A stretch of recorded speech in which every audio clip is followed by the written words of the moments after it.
Go back into the 1800s, I then came to the dental industry using copper products. One device which was really interesting was a copper tongue scraper, and I actually read that they started to use copper tongue scrapers as soon as they realised copper was antibacterial, and so people were then using it in their mouth and no bacteria would survive in their mouth. And so people were then finding that their dental health was improving and they no longer needed to fund the dental industry. But what they also found out was that when they glided copper in their mouth, they would absorb copper ions which were electrically charged. And this was the same time that we figured we were electrical beings. And so they then realised that when they put copper in their mouth, it was increasing their conductivity and therefore their frequency. And we know the higher frequency somebody is, the healthier they are. And this was at the same time that everybody was drinking from copper because they knew it could purify the water through its antibacterial properties. So the dental industry then figured that copper would be very beneficial for people's dental health. But because people's dental health were improving, it nearly put the dental industry out of business. And that's why all of the dental products today are either plastic or stainless steel for this reason, because they figured that copper was benefiting people, which they didn't like.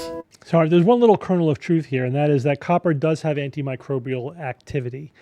So yeah, back in the day, back in the 1800s, before modern sanitation, before you could be reasonably secure in the notion that the water coming out of your faucet was probably safe to drink, with notable exceptions. But yes, anything to improve your odds of not getting a horrible infection would be great. And so it became popular for a while to drink out of copper.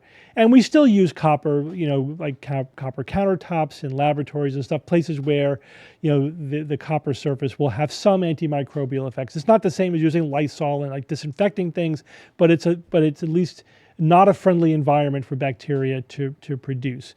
Now, that's about all he said that was legitimately scientific. The notion that copper fillings in your teeth increases your conductivity, that's nonsense. I mean, we are salt water basically, which is already pretty conductive. It's not going to increase your conductivity. And then he makes this ridiculous pseudoscientific leap that increasing your conductivity increases your frequency. That's not a scientific notion. People don't have a frequency. That's a pseudoscientific, new agey kind of thing. It is not based on any science. And then of course he says that a higher frequency equals health. Again, that is just magic. That is vitalism kind of nonsense. That is not based upon anything real. And then again, just adding layer on top of layer. So the copper does not make you more conductive. It does not increase your frequency. Frequency does not relate to health. And people did not suppress that because they wanted to keep people unhealthy. That whole conspiracy theory of like they want you to be unhealthy, so they're going to keep any actually beneficial treatment from coming to market or whatever, is just silliness. There's no way, first of all, if it was truly effective, like so effective that it was disruptive, that you would be able to keep that at bay, keep people from figuring this out in every country, everywhere, is nonsense. It's just not possible. The reason we use stainless steel is that they're easy to sterilize, and plastic also is easy to sterilize. That's why we use them in a medical setting. There's also another reason why we don't use copper in the body is because leaching copper ions into the blood is not safe. It's not really considered a good biocompatible metal. You're better off using something that's completely biologically inert, like titanium or gold, but not copper. That's why it was replaced.